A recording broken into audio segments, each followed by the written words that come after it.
Operation Tulong USA.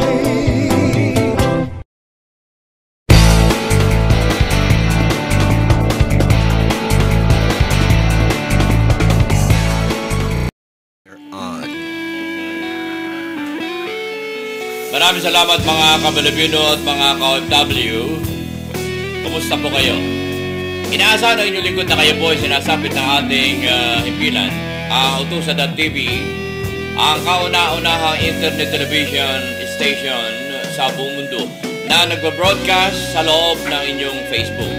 At mula dito sa aming studio sa Los Angeles, California, ay ipapasyal po namin kayo sa Dubai, na kung saan ay magsisimula sa araw na ito ang ating magiging regular na programa, ang may pamagat na The Ampala Show o Ampalaya Show. Si Calpito talaga, oh. Hindi ako nagbibiro. Okay, ulitin ko. Ang natatangi at kakaibang programa sa kauna-unang pagkakataon dito sa ating himpilang Utusan.tv, ang kauna-unahang internet television station in the world na nagbo-broadcast sa loob ng inyong Facebook, ang ating bagong programang may pamagat na The Ampala Show. Kalpito talaga.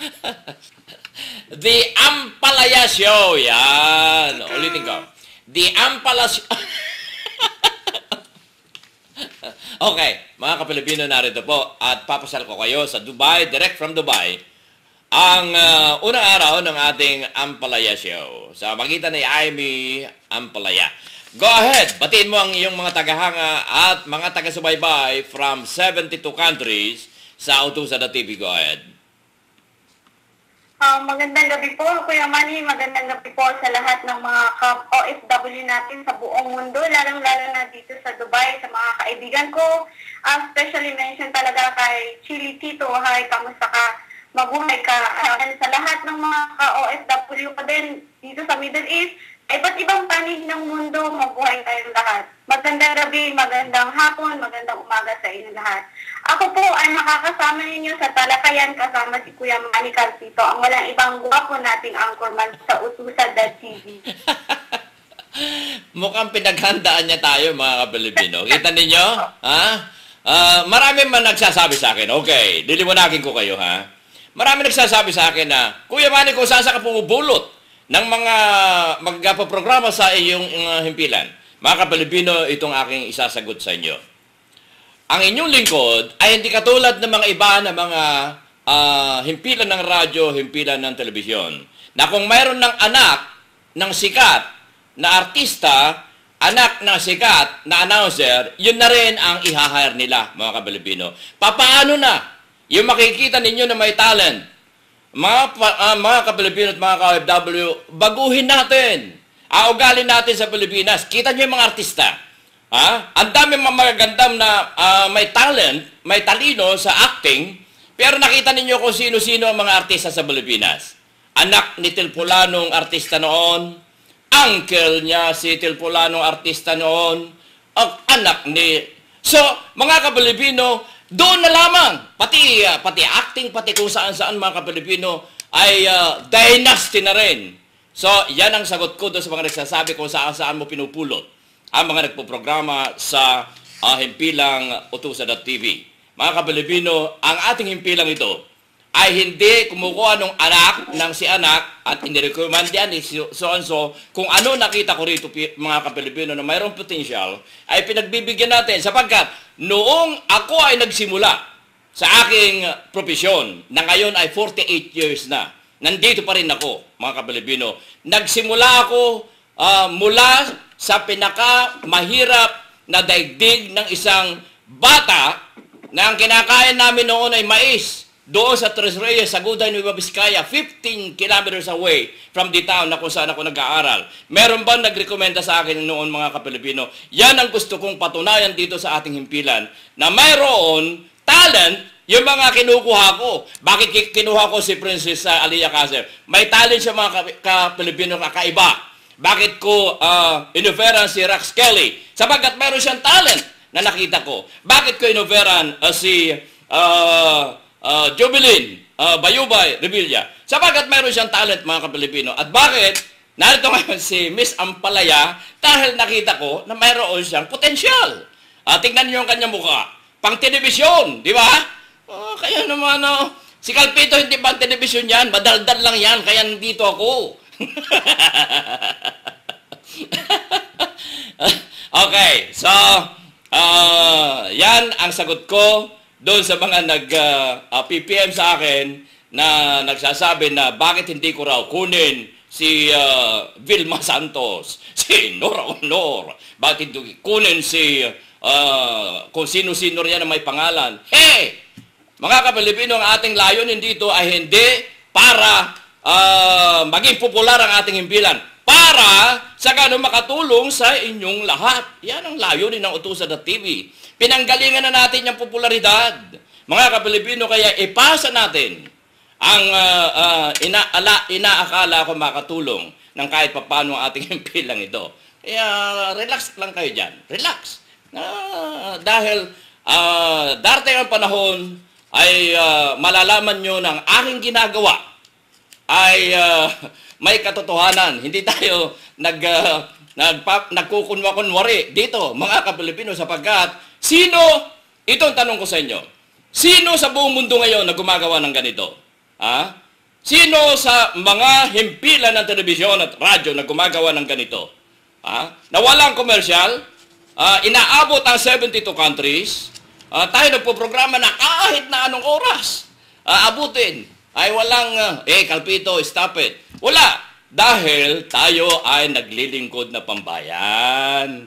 Yan. Kaya, hindi, nakalimutan ko nga pala si, di ba, niyaya ko rin magprograma si Jules M. Ragas. Yan. Baka naman sabihin ni Jules na nakaligtaan ko siya. Mabuti na pumasok sa kukote ko si Bongbong Marcos dahil siya naglakad para man din ay maiugnay sa atin dito. Dahil merong nagre-recommenda na interviewin ko noon blah blah blah dyan sa Carson. Sabi ko kay Jules, ikaw na lamang ang mag-connect dyan.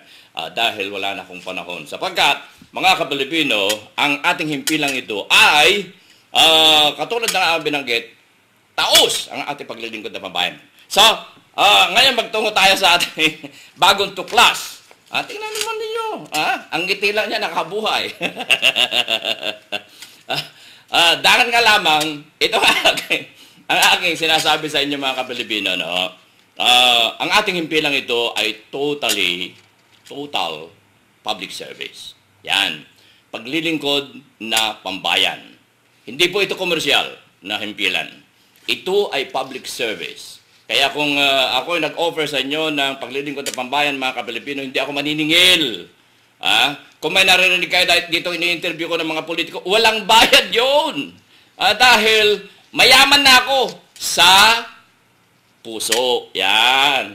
Pero yung bulsa ko ay katulad ninyo. Ako ay naka-apartment, mga Kapilipino, na hindi ko nga kayang bayaran na yung bayaran na ngayong katapusan eh. Pautang nga riyan, Miss Ampalaya. Sige po. Sige po. So, mahirap pa rin ang inyong lingkod. Ngayon, ay gusto ko mapag-usapan natin. First of all, yung bang, ito ay, huwag mong pipersonalin, ano? Dahil marami din nagtatanong, Kuya Manny, bakit hindi mo, hindi ito katawa-tawa, mga Kapilipino? Sapagkat, maging ako, ay kapag ka, sa bagay, mapagbiro ako, kapag ka binibiro yung apelyedo ko, sabihin na, Pito-Pito, ginaganon ako. Pero sabi ko sa kanila, don't you know the meaning of Calpito? Sabi ko, that is the lucky 7. Pito is 7. So, look at me now. I am very lucky person. Kaya napunta ako sa California dahil ang shortcut ng California ay Cal. Kita mo shortcut ng California ay Cal. Puntahan nyo yung apelyido ko. Cal, di ba? Tapos, di ba kapag ka nagpupunta ka sa casino, hinintay mo yung tatlong 7, right? So, Cal 7, you are calling the 777. So, that is my family name. Kaya, I am very lucky. nakasama ninyo ako. Isipin nyo, sino ang tao ngayon na nakakausap ang 72 countries? Ha? Di I'm lucky, and you are lucky, Miss Ampalaya. Yan! Yeah! Oh, palakpakan natin. Salamat po sa Kaya, ngayon, dahil sa, gusto kong ma-relax ka muna, kaya ako nagdadaldal muna. Para sa ganun na ma-relax ka riyan. Ngayon ay gusto kong pag-usapan natin yung iyong apelyido dahil marami nagtatanong na totoo ba yung apelyido niya? Bakit ganun ang title ng show? So, pwede ba natin elaborate mo kung yan ay iyong tunay na apelyido or ginawa mo lamang na pen name o FB name? Okay, sa totoo po talaga, yan po talaga yung apelyido ko. Ngayon, proud po ako na ang palagang apelyido ko dahil doon, parati po akong napapansin sa ang establishment na ako pumunta. Dati pa sa Maynila, parati talaga akong napapansin dahil kakaiba nga daw po yung apelyido ko. Actually po, Kuya Manny, may istorya po sa likod ng aking apelyido ayon sa aking ama, ang aking pinakagwapong ama. Ang sabi po niya na noong kapanahunan daw po na yung mga tao sa mundo, yung mga tao dito sa mundo nga, wala pang pangalan, wala pang birth certificate. Sabi ng papa ko, noon daw po panahon ng lolo ko, dahil nga po, taga-bukid kami, well, I'm proud of that. Marami daw kong tanim na ampalaya yung lolo ng lolo ko. So, yung pangalan ng lolo ko, Luis, tapos maraming pangalan na Luis na kapareho ng sa kanya.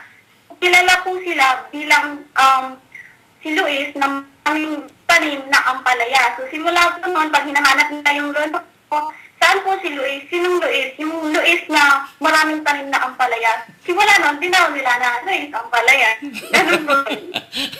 Kaganda naman ang kwento. So, yan ang tugon doon sa, maging ang aking direktor, si Mark Dihanco. Go ahead, Mark. When I told you that the title of the show is the Ampalaya Show, what was your reaction? She's like Johnny Appleseed.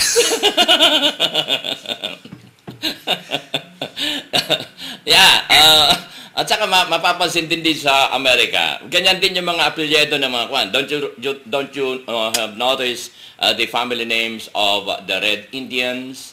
There is a meaning. Let's say White River. Let's say Sea Crest. I'm not telling anybody else, but instead, I'm just explaining the Red Indians, their family names or their names, there's a meaning, like a long road. See? So, even my name, Manny Call of 7. See? Would you believe that? Yep. Got it. I'm going to repeat it. Manny Call of 7. So, Manny Calpito. Wow! Si Calpito talaga, ang daldal mo. Okay, ngayon, na-explain natin yung iyong apelyido at binigyan natin ng tugon yung mga nagtatanong sa title ng ating show na maging ako ay nagbabakal-bakal dyan sa pagtawag ng apelyido. Napaka-simple lang, Ampalaya. Pero nagbabakal ako, nagagawang ampaya. See? Very unique. Kasi, dahil sa siguro sa tagal ko na rin sa broadcast, ay hindi na ako nag-i-exercise. Alam mo ba kung ano yung exercise, Amy? Miss Ampalaya, kung ano ang exercise sa dila ng mga broadcaster o mga announcer. Ituturo ko sa inyo ang sikreto. Alam mo ba kung ano exercise ng dila ng mga announcer para mabilis silang magsalita? Nakarinig ka na? O may nabasa ka na? Na kung paano exercise ng dila? Okay, ganito ang exercise.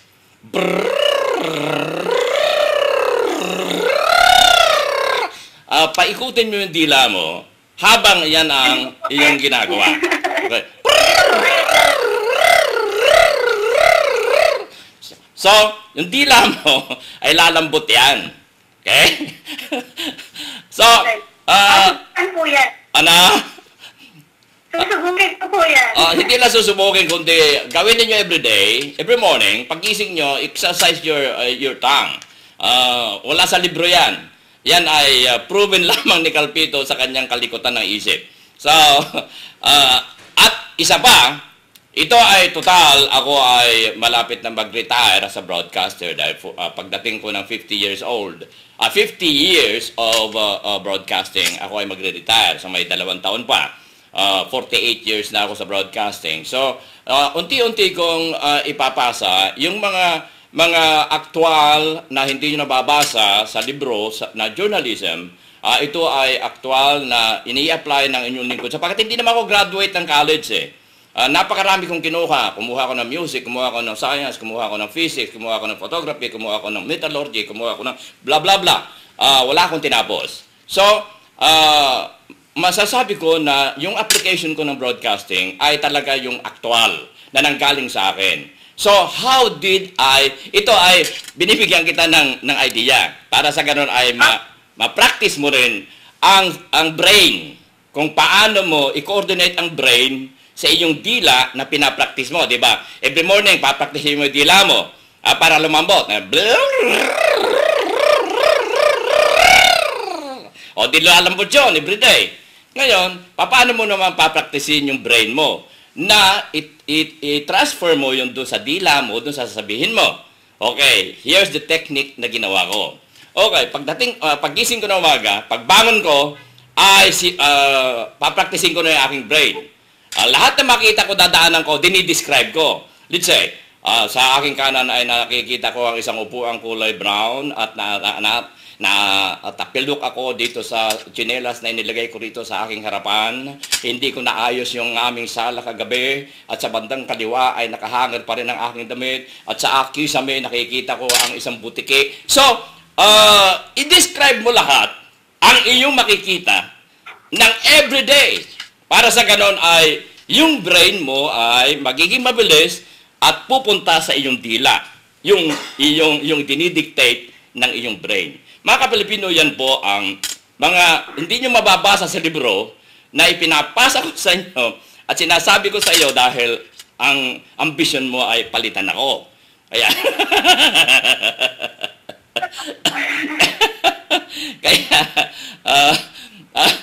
yan ang mga ilan. Unti-unti ko nasasabihin sa inyo mga Kapilipino kung ano sikreto ni Calpito kung bakit inabot ko ang ganito sa aking career. Puro mga unorthodox ang mga ini-apply ko. Hindi galing sa eskwelahan, hindi galing sa libro. Dahil ako ay hindi na nagbabasa ng libro. Nung ako ay nasa first year high school, ay sinunog ko lahat ng aking libro. Dahil gusto ko na bakit yung libro ang aking babasahin ay sinulat lang ng tao. So, bakit ko susundan yung nasa libro? Meron naman akong isip. So, hindi ako nagbasa ng libro. Kaya yung mga nakikita ninyo sa akin, pati yung mga invention ko ay galing sa sarili kong, wala akong references. At internet, ngayon ay gusto ko malaman kung saan ka nakatira dyan. Sige, ipakikilala kita mabuti. Saan ka nakatira? Nakatira po ako sa International City sa UAE po, sa Dubai. Dito rin po yung office namin. So, pag-isip sa umaga, diretso na agad sa office. So, iisang building yan? Iisang building yung office nyo at saka yung tirahan nyo?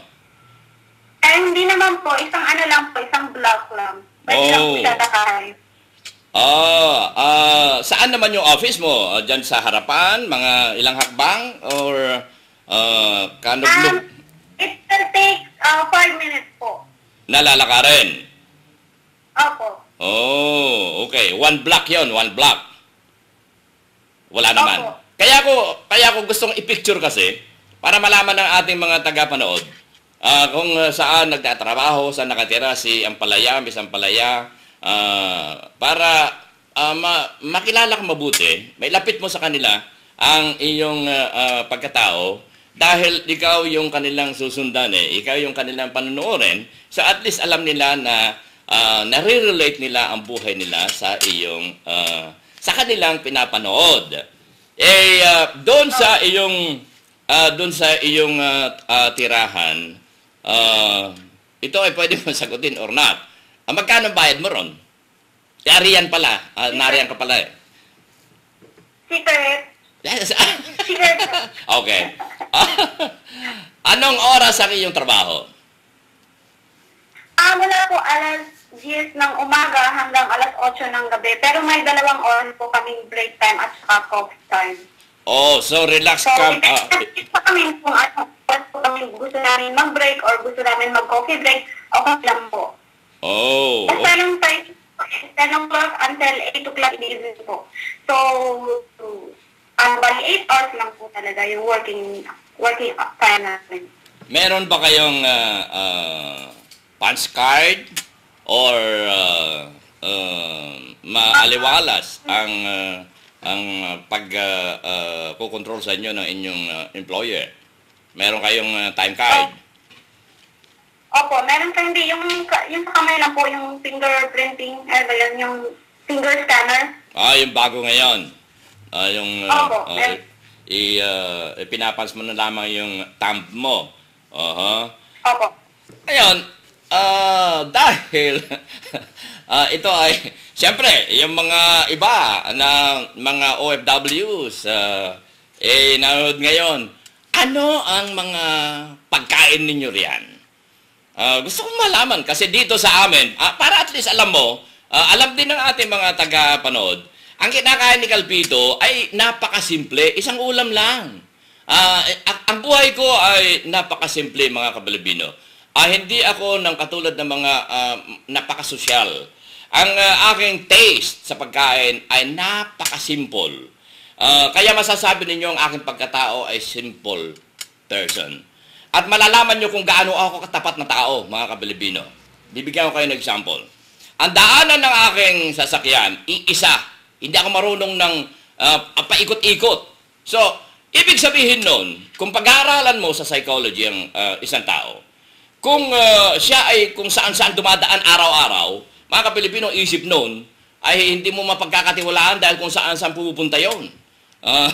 Kaya, ito nagbibigay ako ng paalaala na rin dahil Valentine's Day para ma-evaluate nyo ngayon yung inyong kabalintino at kabalintina. Baka sila ay, malalaman din ninyo, ito ay, we are talking about our personality. Kung ang tao, para sa akin kung ang tao ay napaka-social sa pagkain, napakapili, asahan ninyo, ganyan din ang ugali.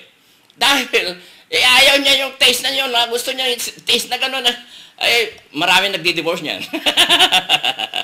So, ano ang iyong pagkain diyan? Yan.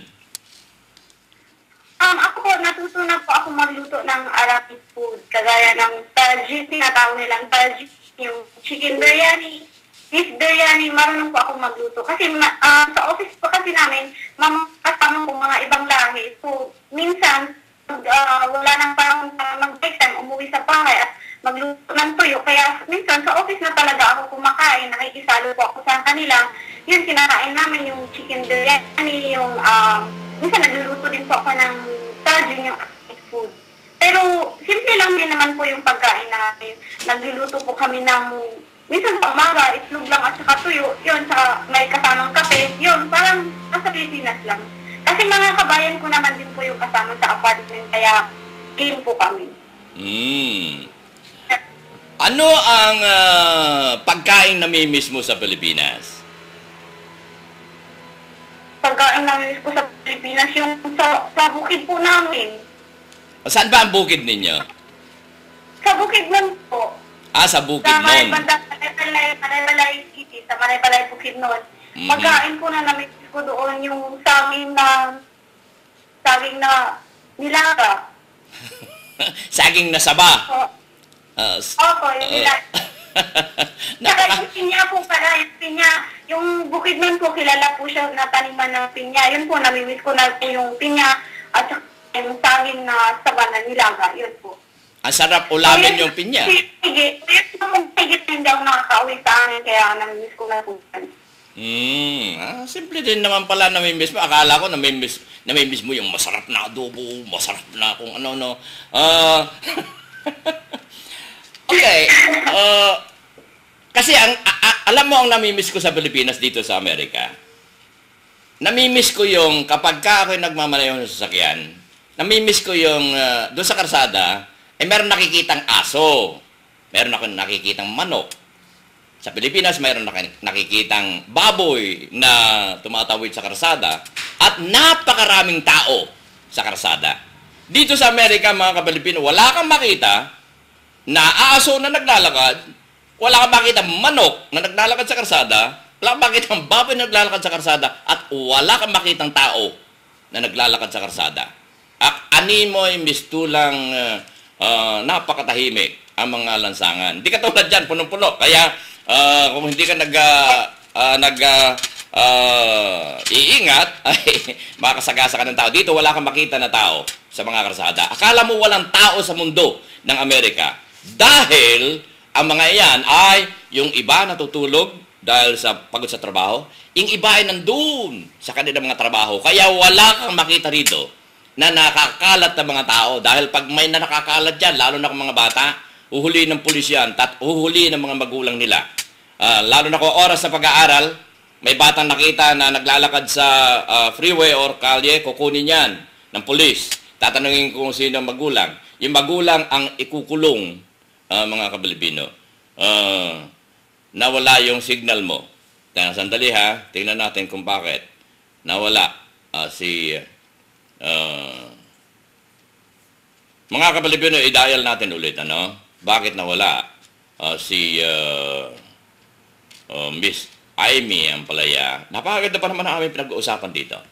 Okay, so i-dial natin ulit dahil nawala siya, mga Kapilipino. Yan. Ang ating himpilang ito ay naglilingkod na pambayan sa inyo libre at nagtataka ng mga iba bakit libre, sapagkat yung aking partner, si Marvin Yu Mangabad, ay katulad ng inyong lingkod na ang hangad ay para maglingkod sa bayan. Kaya napagsama namin ang aming layunin na dalawa, mga Kapilipino. Ako'y natutuwa sa kanya dahil ang kanyang layunin ay para din sa bansang Pilipinas. Kaya ito ang layunin ng Utusa.tv. Nawala, pero palagay ko ay magkakaroon tayo ng another contact ngayon. Yan, na bigla kang nawala kanina. So, para hindi ka na mawala, ipaubaya ko na sa iyo ang mag-adlib. Go ahead. Ipagpatuloy mo na ang iyong programa. Palagay ko dahil sa ako'y daldal ng daldal dito, siguro nawala yung signal from you. Kaya, go ahead from Dubai. Okay po. Okay, so, yan nga po tungkol sa akin. Nagtatrabaho ako sa real estate mula sa lubunin ng noon. Napadpad ako dito sa Dubai, sa UAE. Go ahead. Okay, Manny.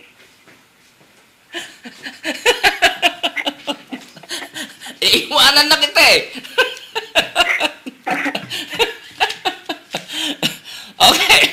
So, mga Kapilipino, narito pa rin ako. Ano ang routine mo sa trabaho? From 10 o'clock in the morning hanggang 8 o'clock, ano ang mga ginagawa mo rin sa trabaho?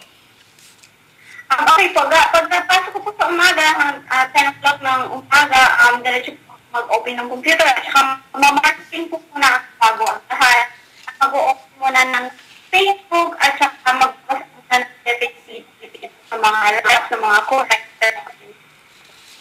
Yun lang, saka mula nung pagtatrabaho na, ganun lang po siya.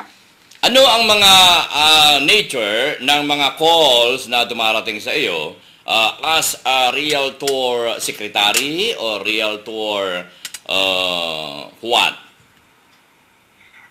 Actually po, ang ano ko po is sales executive. So, nagbibenta po kami ng lupa, ng whole building, ng tower, ng apartment, lahat-lahat ng mga commercial and residential property dito sa Dubai po.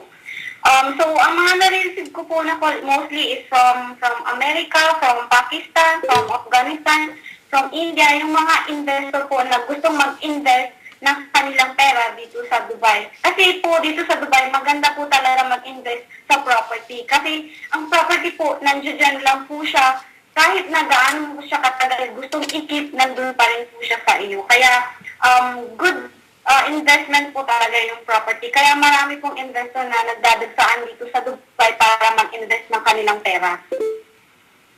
Yan po. Ang isang, let's say, isang bahay, separated house, ano, na 2 bedrooms, residential house, na hindi 2 stories, bungalow style, magkano yun? Sa Dubai po, wala po siyang bungalow style. Mostly po siya as Arabic style. Yung 2 bedroom po is normal lang siya. 1 bedroom sa kabila, 1 bedroom sa kabila, saka isang hall. Ganun lang po ang structure ng internet. Ng 2 bedroom sa Dubai po. So, hindi yung maraming mga architectural fabrication. Wala. Hindi po. Simple Wala lang, po. simple. Kuya Manny, actually meron po akong property sa Burj Khalifa, the tallest tower of the world as of this time. Mhm. Yung 2-bedroom apartment po doon, ang rent po niya per year is 300,000 dirhams per year. So, bali, Sa Burj Khalifa. ilang dollars yun? 300,000. Basta sa Pilipinas po pagkakaalam ko, mas yung 1 year na rent sa 2-bedroom apartment sa Burj Khalifa is umaabot po siya ng 3.5 million per year. 3.5 million for one. So, kung 300 million for 50 is 10,000. 40 is 10,000. 120 is 30,000 times so and so. So, mayroong mga more or less 80,000 a year. More or less. Rough estimate. At any rate, medyo expensive pala talaga, no, sa Dubai. Nariyan ka na ba nung nagkaroon ng problema ng financial crisis, global financial crisis, na mga project dyan sa Dubai ay tumigil? Nariyan ka na ba nun? Wala pa po. That was last 2008. That time po wala pa po ako sa Dubai. Kasi napabalita. Nung nagpunta po ako ng Dubai, year 2010, medyo umangat-angat na po yung market ng Dubai po. So, hindi ko na po naabutan yung pagbagsak ng ekonomiya ng Dubai. Dahil yung project nila doon na building a city within a city ay natigil. Ngayon ay nariyan na yung city within a city. Hindi pa kasi ako nakararating sa Dubai, kaya ako naitatanong ito. Andyan na yung city within a city. Opo. Okay. Ngayon, yun na routine mo sa iyong trabaho, tumatanggap ng mga tawag from everywhere in the world. Ikaw, pag uwi mo naman sa bahay, ano naman ang routine mo ron? Pagdating mo doon, tanggal ng sapatos, mag-shower, kumain, maligo, ganun ba? Hindi po. Pag uwi ko po ng bahay, diretso po ako sa kusina para kumain. Facebook po ulit kaagad, magbabasa po ulit agad ng mga DFDI, ng Definitely Filipino. Kain po muna bago ang lahat. So, kasama sa routine ng iyong buhay ngayon, ang Facebook. Yan. Opo. Aba, Isang araw po kasi ako nakakabukas ng Facebook para hindi kumpleto yung araw ko. Kasi nariyan na yung mga, kung noong araw, pag gising na umaga ay dyaryo ang binabasa. Ngayon naman mga Kapilipino, ay kaya humina ang kita ng mga dyaryo, ay Facebook na. Isipin ninyo, kakain, Facebook na. Bago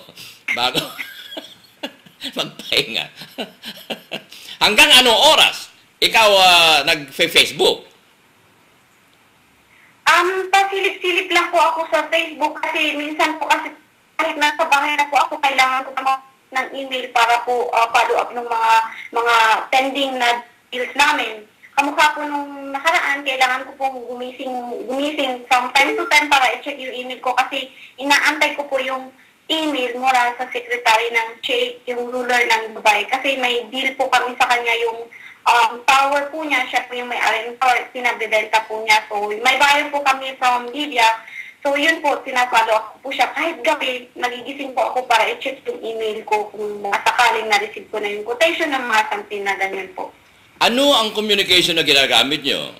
Arabic? English? Spanish? French? English po, English. Minsan naman, konting Arabic at saka Urdu. Kasi mostly po kasi dito yung mga nagiging client namin is Arabic at saka Urdu. So, kailangan po talagang matuto ka kahit yung basic lang ng Arabic at saka basic lang din ng Urdu. So, nakakaintindi ka na? English na talaga. Nakakaintindi ka na ng basic ng Arabic? Opo. Nakakaintindi naman po kahit paano. Nabanggit mo na susulat ka ng Arabic. Yung bang computer mo ay mayroong Arabic na maitatype doon? Opo, merong Arabic po siya, Arabic keyboard.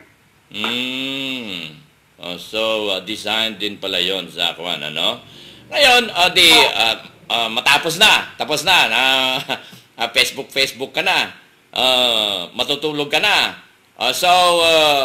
Siyempre, kapag hindi busy ang iyong isip sa Facebook, dumarating sa iyo ang pagkaka-homesick.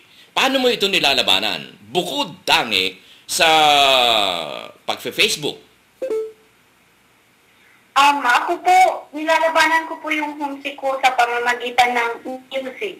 Kasi music lover din po ako. Kaya pag minsan yung tahimik na po yung paligid, tsaka yung utak ko parang lumilipad sa Pilipinas kasi matagal na nga po ako hindi nakauwi sa amin. Nagpapatugtog lang ako ng music hanggang sa makatulog ako. Tapos minsan, kaya tawagan ko rin naman po yung pamilya ko sa Pilipinas. May Skype sila doon? Abot ba Skype siya? Wala po. Mobile lang po. Wala po. Oh, so bali cellphone lang.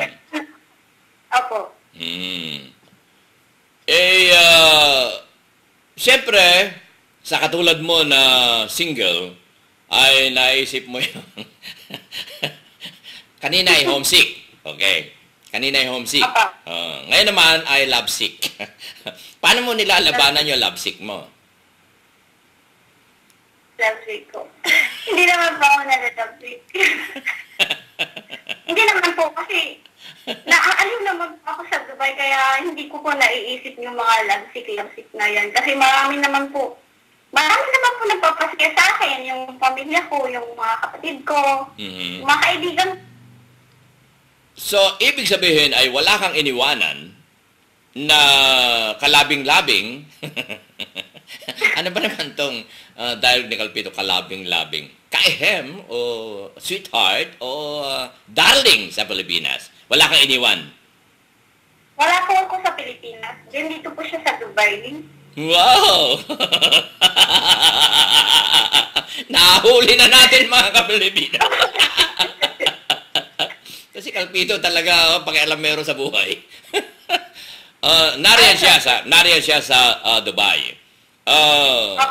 Siya ay Arab national or foreigner or Filipino?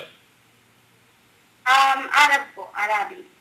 Arab national. Ayun.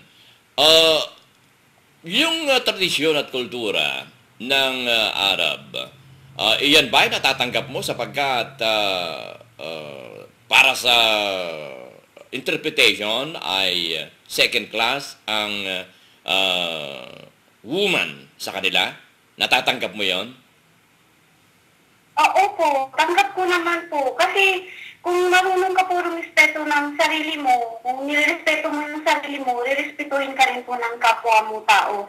Kagaya ko po, nirespeto naman po nila ako. Yun po. So, hindi po ako nag-aalangan or, syempre, I don't trust people, pero minsan na rin po akong nag-trust, so why not give a try, di ba po?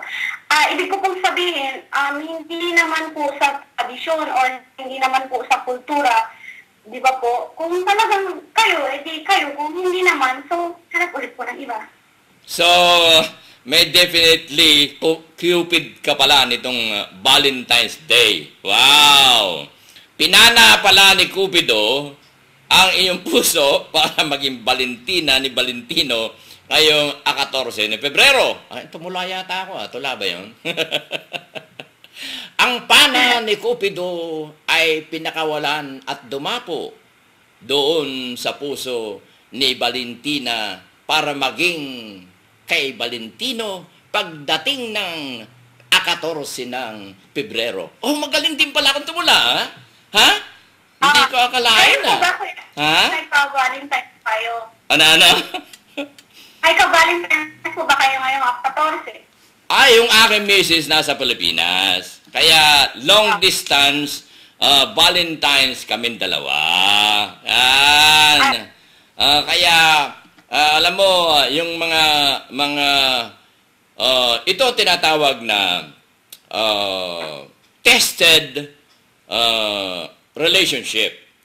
Hindi mo ba itatanong kung ilang taon nang kabalintina ko ang aking misis? Ilang taon na po? Okay. 1977. So, ilang taon na yon? Slow po ako sa math. 27. So, mayroon na kaming 77, 23, 46, 46. So, 23 plus 36. O, isipin mo, 36 ng kabalintina ko ang ni ako na kanyang Valentino. Isipin mo. Kaya kung itatanong mo kung sino ang kabalintina ko, mga kapilipi, pinagmamalaki ko, na 36 years na nakabulungan sa madaling araw. Kalpito, sobra ka na. Kailan naman ang balak mo? Itong si Kalpito talaga. May talagang ilang taon na kayo na kabalintino mo? 2 taon na po. So, wala pa kayong balak na lumagay sa tahimik o lumagay sa gulo? Lumagay sa tahimik? Sa ngayon po, wala pa po kasi may mga responsibilidad pa po kami sa kanya-kanyang pamilya. So, and then, siguro po, masyado pa po akong bata kasi 23 pa lang po ako eh. Ay, so lumampas pala ako ng aking computation sa iyo. Sinabi ko 24 ka eh. Yung pala 23 pa lamang. Ayun. Ako ay medyo curious. Paano? Siyempre, gusto ko rin malaman eh. Paano ang paliligaw ng Arabo? Direct or katulad ng Pilipino na pasikot-sikot, pa-tsoko-tsokolate, pa-bulabulaklak, pa-sundo-sundo? Ganun din ba ang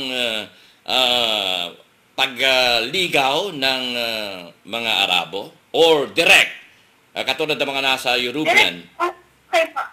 Direct to the point po sila pag nakita ka po nila, pag gusto nila yung, pag gusto nila yung babae, tinatanong nila yung babae kung, may boyfriend ka na ba? Pag sinabi mo wala, parang, para sa kanila po, automatic na yun. Pero yung mga Arabic po, pagka nangligaw, bongga, ibig ko po sabihin, pwede na lang po kung may Arabic po kasi na hindi naman po ganun ka pera. Pag sila po Arabic po na maliligaw mo tapos may pera po sila, syempre bibigyan nila sa'yo, sa simula, bibigyan nila sa'yo yung lahat ng luho na gusto mo, lahat ng hihingi mo, ibibigay nila sa'yo. Yun po. So, ugali po nila, pero ang ugali po talaga ng Arabic is masyado silang siloso, masyado sila pong mahigpit. Pinaghihigpitan ka sa suot mo, sa sino mang taong kausap mo, sa mga kaibigan mo, kinikilatis din po nila. Kasi napakasiluso po talaga nila, yung mga Arabic po. So, nai-adjust mo na rin yung sarili mo? Kaya minsan parang ang hirap-hirap makisama sa kanila. Pero sa 2 taon po namin, nakakapag-adjust naman po ako.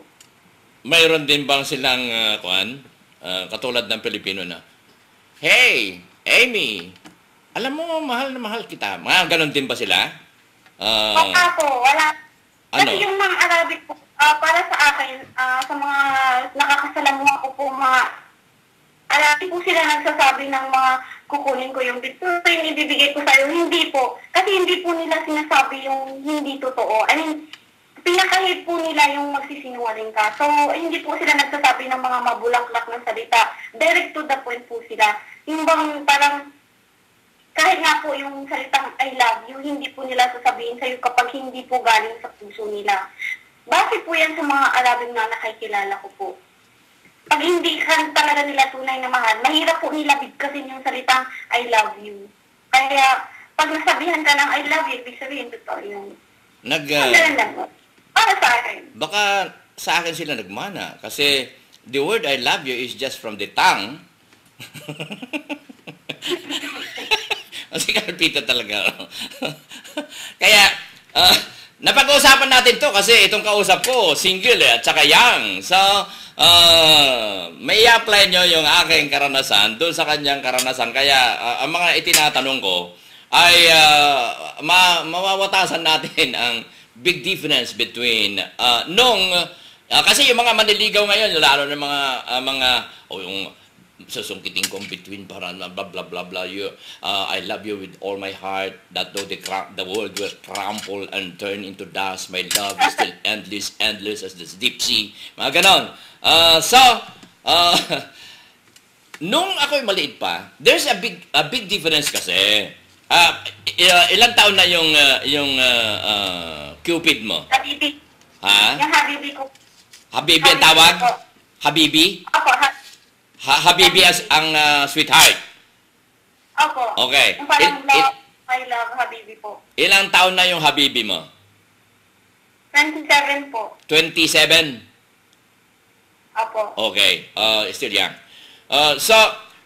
Kasi kung sa Pilipinas, mapagtatamto mo yung feelings ng bata pa na mangingibig at feelings ng may karanasan na. Dahil yung may karanasan ay hindi na magsasabi I love you. Yung bago-bago nanliligaw, puro I love you yun, puro I love you. Ang sarap kasing pakinggan.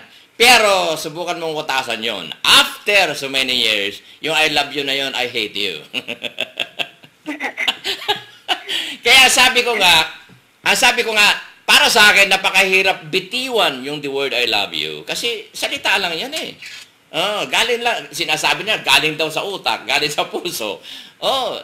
Kahit natutulog ka nga, masasabi mo yung I love you eh. Paano mo sasabihin sa akin galing sa puso at galing sa utak? Diba? I love you. I love you. Napaka-corny. Nakukornihan talaga ako yung mga I love you na yan. Hayaan nyo na. Valentine's Day naman. Hayaan nyo na. Hindi corny. Sige. Pagbibigyan ko na kayo. Sige, hayaan nyo na sabihin ng mga darling niyo, I love you very much. I love you todo without freno. I love you with all my heart. That though the world crumbled into dust, my love is still endless. Endless as the deep sea. Mangisay ka riyan.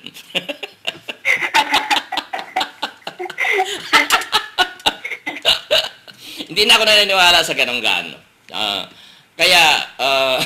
Pero na-enjoy ko pa rin yung mga kwentong-kwento. Dahil pinanggalingan ko rin kasi yun eh. Iba yung kapag kay nandun na sa talagang... Kasi ang tao ganito. Nung maliit ka, gusto mo lumaki. Nung lumaki ka, gusto mo magkaisip. Nung nagkaisip ka, gusto mong magkatrabaho. Nung nagkatrabaho ka, gusto mong mag-retire. Nung nag-retire ka, gusto mong bumata ulit. Ayaw mo nang tumanda ka. Di ba? Ikaw, gusto mong maging 28 years old ka na, di ba? Then after that, ayaw mo na talagang pumunta pa ron yung tuloy-tuloy. Gusto mo magbalik. Si Calpito ngayon gusto mo magbalik. Kaya kita nyo ang saya ko. hindi ako namong problema. Ibig sabihin ng programa ko, napansin ninyo, maging yung aking mga sinusulat sa Facebook, mapansin nyo, lagi may tawa. Dahil yan ang nature ko eh. Pero, kausapin niyo ako ng seryoso. At bibigyan ko kayo ng kailalalim. Katulad ng kung nababasa ninyo yung ipinopost ni Minesis Cheng, mga Kapilipino, kapag ka nagbigay ako roon ng sagot, mga Kapilipino, yan ay very philosophical and symbolism style. Kaya huwag niyo akong hahamunin sa malalim na usapan. Katulad ng nakalagay doon, happy. Nag-post ako, sumagot ako doon sa posting ni Minesis Cheng. Tignan ninyo ito hindi nyo nababasa to sa libro. Inilagay ko ron kasi marami mga nakuha, happy, so blah blah blah.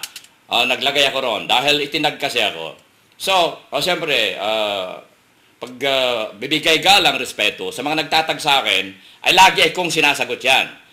Kaya itag ninyo ako at sasagot ako. Pero kung hindi nyo ako itinatag, nagla-like lang ako. Dahil baka naman isipin ninyo na, itong si Calpito, pakialamero, hindi ko naman itinag So, itinag ako ni Minesis Cheng tungkol sa happy. Ganito ang sinabi ko. Happy is the counterpart of sad. Okay? Tingnan ninyo how philosophical. It is like a seesaw, yung seesaw, that the fulcrum is at the middle. Never let the weight of sad. See? So, always, nakalagay doon, my key.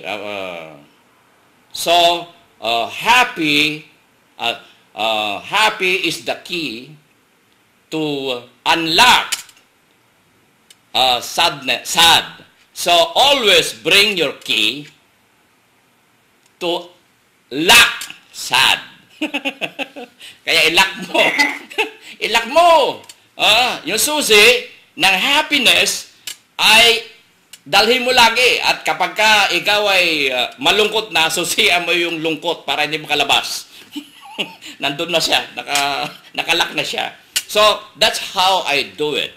Kaya huwag niyo akong hahamunin when it comes to malalim na usapan dahil bibigyan kayo ng philosophical symbolism na hindi nyo pa nababasa sa libro.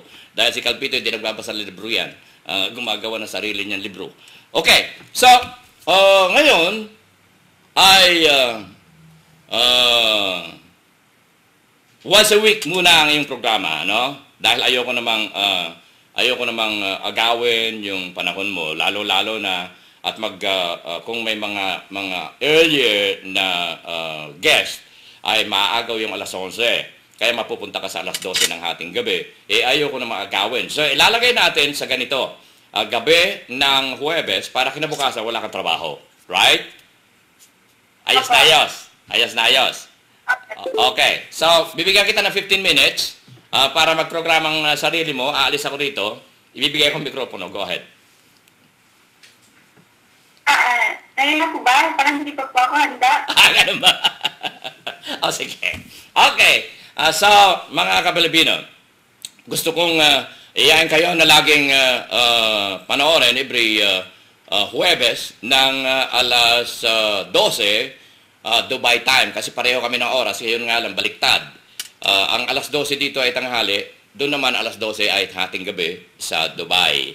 So, dati-rati gusto kong 2 araw, pero napansin ko na kung alas 12 ng hating gabi, maapektuhan yung trabaho mo kinabukasan. Ayoko naman yung ganon. So, sisimulan natin sa ganyan, once a week, tuwing Huwebes, the Ampalaya Show. Makikita mo yung replay. Nakita mo na ba yung ginawa ng aking graphic designer? At director, napakagaling kasing graphic designer din yung director ko eh. Siya ang gumawa ng graphic design ng The Ampalaya Show.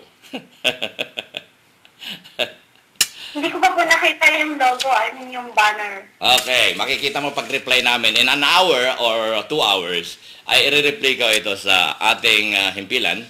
I-post ko sa lahat ng mga pages at groups ng inyong lingkod at mapapanood sa YouTube. At saka, ugali na ng Utusan.tv, lahat ng show po natin ay inilalagay kong buo sa YouTube sa magitan ng aking direktor.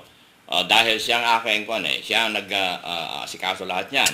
Kaya kung may napapanood kayo riyan maganda, siya, yung aking direktor. Yan ang one-man show yan, katulad din ni Calpito. Si Calpito ay one-man show. Siya one-man show rin. Direktor, cameraman, editor, graphic designer, at what's the other one? The most important thing? Mongoloid. Narinig mo? Sige ba? Ang sabi po. He likes to be called Mongoloid. Mongol. Isang araw nga, nagdidebate kami. Sabi ko sa kanya, na kung yung mga Mongolians, dapat tawag yon kasi gustong-gusto niya na matawag na Mongolian. Kasi mga warrior yung mga Mongolians, how many thousand of years na naging conqueror sila, kaya gusto niya na siya si Mongoloid. Why? Why, Mark? Why? It's fine. It's because I'm a warrior. Okay. So, yan, mga ka-Pilipino, one day, nag-discussion kami. Sabi ko, dapat mag-protesta yung mga Mongolians. Dahil yung Mongoloid ay yung kind of brain something. So, in-explain niya sa akin. One of these days, i-explain din natin. Dahil, alam niyo mga ka-Pilipino, marami tayong matututunan dito sa Utusan.tv. Hindi lamang dahil sa nag-i-interview ako ng buhay-buhay natin, nag-interview ako ng mga inspirational talent ng mga OFWs, exceptional talent, mga nabibigyan natin ng break, at yung mga pagtulong na nakikita ninyong, yung puspusang pagkalinga ng mga OFW sa kapwa OFW, hindi lang yun mga ka-Pilipino, sapagkat kung meron kayo invention dyan, tutulungan ko kayo para may papatent. Bakit? Dahil ang inyong lingkod may 12 invention na nakapatent sa Amerika at nakaka-copyright. So I have the total experience na tutulungan ko kayo, mga ka-Pilipino. Katulad nga yung aking principle na kapag ako ay nagiging speaker sa mga convention ng mga inventors, very simple. Ang sabi ko, this is the theory ng mga beginner na mga inventor. Think of two things, then invent the in-between. Yun lang. I-apply nyo yun. Wag na kayo mag-invento pa ng rocket, ng kung ano-ano yan. Just get the two things that's been invented and invent the in-between. Ano yon? Example, very simple example. Paulit-ulit kong binabanggit sa inyo. Yung sarahan ng damit. Diba? Hindi maisara yan. Bakit na-invento? Yung pagitan niyan, yung zipper na-invento. Pero before that, ano na-invento? Yung butones. So, just think of two things. Katulad halimbawa ng pintuan. Two things yon, yung saraduhan at saka yung bisagra. Na-invento yung lock. So, hindi na kayo mag-iisip pa ng punta doon sa kung ano-ano. So, dito sa ating programang ito, ay marami kayong mapapakinggan na hindi nyo nakikita sa libro. Dahil unang-una, hindi nagbabasa ng libro si Calpito kung ano lang pumasok sa utak niya. Yan ang aking napag-uusapan dito. Kaya, yan, katulad ni Amy Ampalaya sa kanyang The Ampalaya Show. Marami kayong matututunan dyan tungkol sa lovesick, tungkol sa Dear Ate Amy, siguro, mga payo.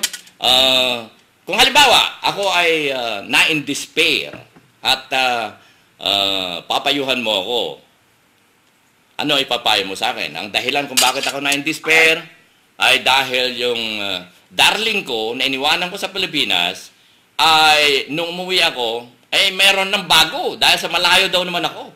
Ano ipapayo mo ngayon sa akin? Dear Ate Amy. So, Okay. Ang payo ko po dyan about love, kung pag-uusapan ng pag-ibig.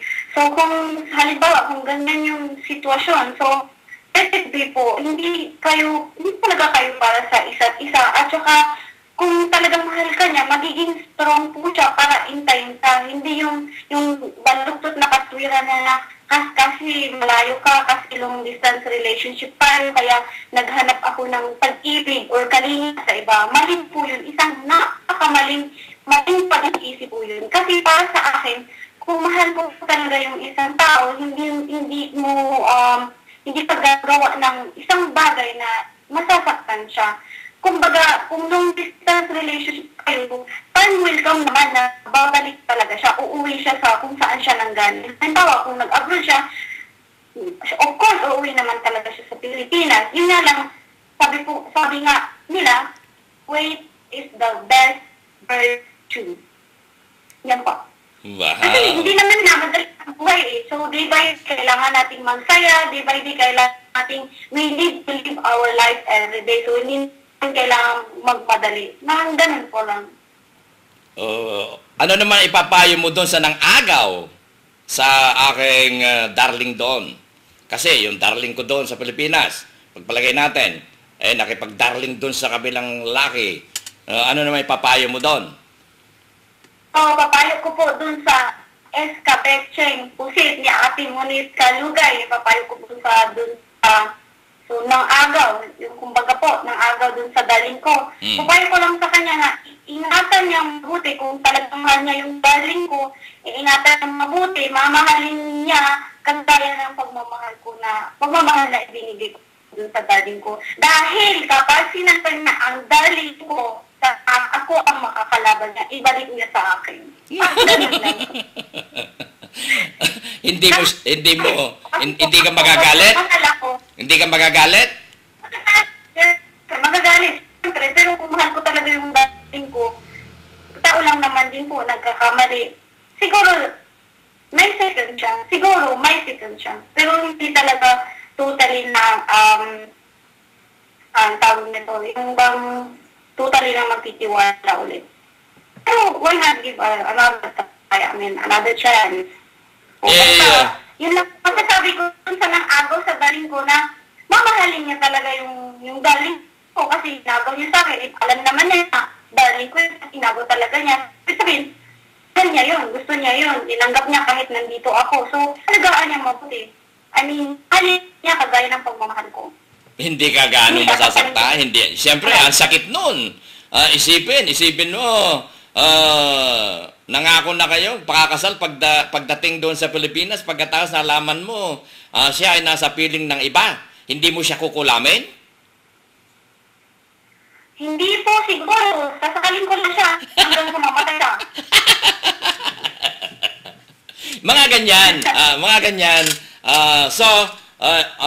May encounter mo yung mga ganyang mga katanungan sa iyong show. Kaya ako binibigay ito para at least may idea ka. At yung mga magiging paksayan ng iyong show ay yung may i-relate ng ating mga ka-OFWs. Kaya mga payo-payo kung may gusto kayong itanong sa akin about sa pag-ibig, open ako dyan. At saka, pwedeng yung mga katulad ni Lee Canite, napakagaling na magbigay ng mga advices yan when it comes to mga OFWs. Makipag-coordinate ka sa kanila. Kunin mo yung kanilang mga binibigay na mga batas-batas. Si Jules Emraga, si Silence Sniper. Kumuha ka sa kanila ng mga information, tapos i-discuss mo sa iyong programa. Hindi sa kita tinuturuan, kundi binibigyan lang kita ng guidelines. Sapagkat, sabi mo, in 2 years, papalitan mo ako. Ibinigay ko na yung mga paraan kung paano ako mapapalitan. Exercise of the tongue, exercise of the brain. See? At saka, nakikita naman ninyo na si Calpito ay simple lang mag-programa ito. Kung ano ang aking nararamdaman. Kung ano yung boses ko, yun ang ibinibigay ko. Hindi yung, ladies and gentlemen, mga kababayan, alam niyo, tayo ngayon, hindi ako ganun mag-programa mga kapilipino, sapagkat kung gaganunin ko kayo, ay hindi tama yung, hindi tunay yung sinasabi ko. Dahil pati yung boses ko, pinagaganda ko. I am creating something in between my viewers and my listeners kapag ako ay nag-artificialize, mga kapalibino. Kaya, kita ninyo kapag sino ba ang aking, hindi ko pinakikialaman ang mga politiko. Ito ang tandaan ninyo. Baka iniisip nyo na, ito si Calpito, masakit magkomentaryo. No!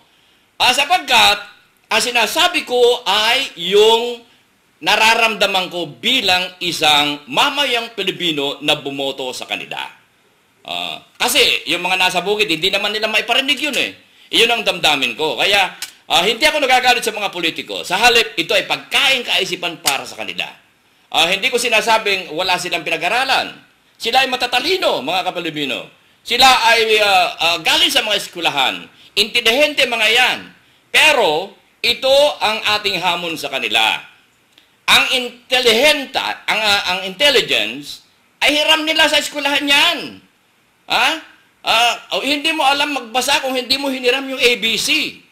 Kung hindi mo hiniram yung 1 plus 1 equals 2, hiniram lang natin na katalinuhan yan na intelligence. Pero yung wisdom mo at yung dunong na nasa sayo ay likas na nasa sayo. Kaya nga, kino-contest ko, sa bagay, sino naman maniniwala sa akin? Iisa akong tao sa mundo, nagko-contest nito. Sabi ko na, ano yung IQ? Ang taas ng IQ mo. Hindi ako naniniwala, mga kapilibino. Sapagkat, yung IQ, ano ba yung IQ? Intelligence quotient. Intelligence. Saan galing intelligence? Sa eskwelahan. Paano yung hindi nag-aaral? Na napakadunong, ang daming inimbento, napakarunong sa interpretasyon ng kalalagayan na hindi natin makita sa mundo, katulad ng mga neuron, mga electrons, mga atom. Mga kapilibino, paano na yon? Kaya, hindi ako naniniwala na kapag mataas ang iyong IQ, genius ka na.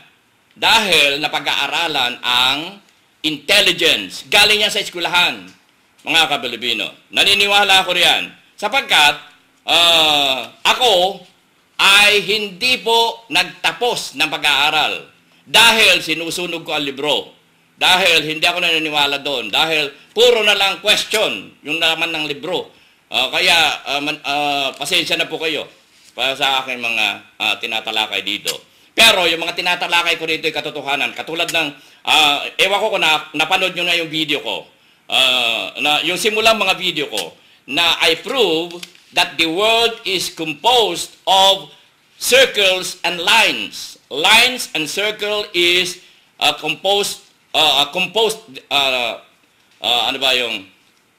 lines and circles make the universe. Lines, tignan ninyo yan. Simple lang yung aking theory. Mababasa ba ninyo sa libro yan? Lines and circles ay kinukompose ng universe. Subukan mong sumulat. Hindi makagawa ng A kung wala kang circle and a line. Subukan mo, ang atom. Hindi mo madodrawing ang atom kung walang circle and a line. So mga kapilipinas, yan po, pagkain kaisipan na tinatalakay ng inyong lingkod. Kaya ito ay binibigay kong pagkain kaisipan sa iyo sapagkat ikaw papalit sa akin, i-practice mo, paggising mo na umaga, yung dila mo na. Tapos yung brain, exercise of the brain, i-translate mo from your brain doon sa dila. Paglakad mo, nakikita ko ang tubig, ito ay kumukulo na, samantalang ang apoy mula sa kalaan ay kulay pula, at sa aking kaliwa ay nakikita kong tuwalya na nakahandang gagamitin ko sa pampaligo. So, i-describe mo lahat ang nakikita mo. Every day! Kahit na naglalakad ka, hayaan mong sabihin nilang ikay naloloko na yata kung nagsasalita ka mag-isa. That is the way how to exercise the brain na pupunta doon sa iyong dila. This is how Calpito did it during my days. Yan. Yan daldal ni Calpito. Hindi na ubusan na sasabihin. Kaya ipinapasa ko sa inyo kung ano ang sikreto ni Calpito. Yan. So, asan na yung babatiin natin dyan sa likod mo? Tulog na sila? Wala po, nanonood po sila. Nanonood po sila dun sa kabilang kwarto. Tawagin mo. Sige, tawagin natin. Sigawan mo na lang. Naririnig ka naman siguro eh. Hindi po, nasa loob po sila ng kabilang kwarto. Nanonood po sila ng utusan. Pinapanood ka? Okay. So, pasensya na muna sila na ako daldal ng daldal dahil ayaw mo na maiwanan kita. Iwanan sana kita eh. Pero sabi mo na, tinitignan ko ang reaction mo eh. Talagang kinakailangan supportahan muna kita sa yung first presentation. Para at least maraming mga makukuha kang idea on how to run the show. So, okay. Tawagin mo sila. Gusto ko silang pabatiin. O tulog na, o ayaw na, o paano? Nandun po sila sa kabila. Baka ginagawa po silang importante. Pero nanonood po sila. Okay. Okay, so, ano ang nais mong ipaabot bago tayo magsara ng ating presentation for today?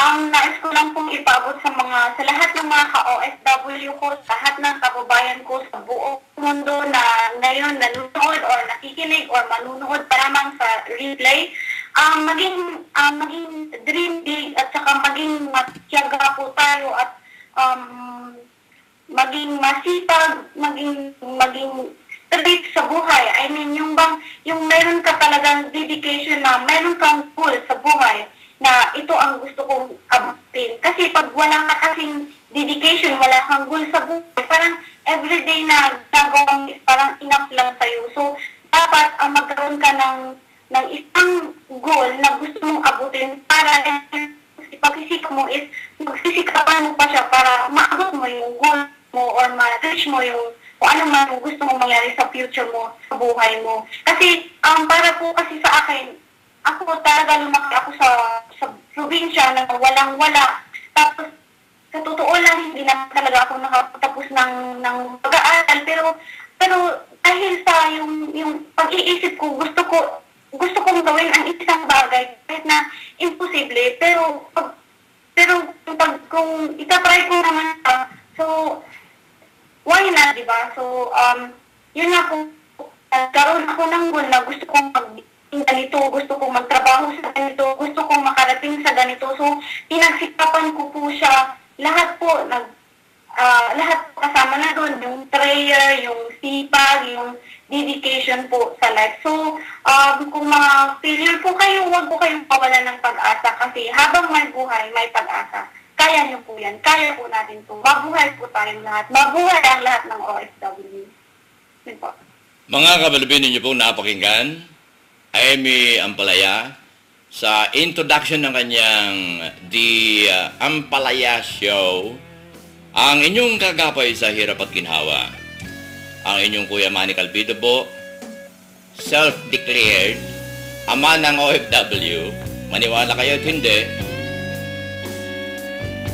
nag-iwan na pagkain kaisipan, na utang na loob ay hindi dapat nabayaran, sa halip ito ay ipasa. Sa inyong lahat, maraming salamat at mabuhay.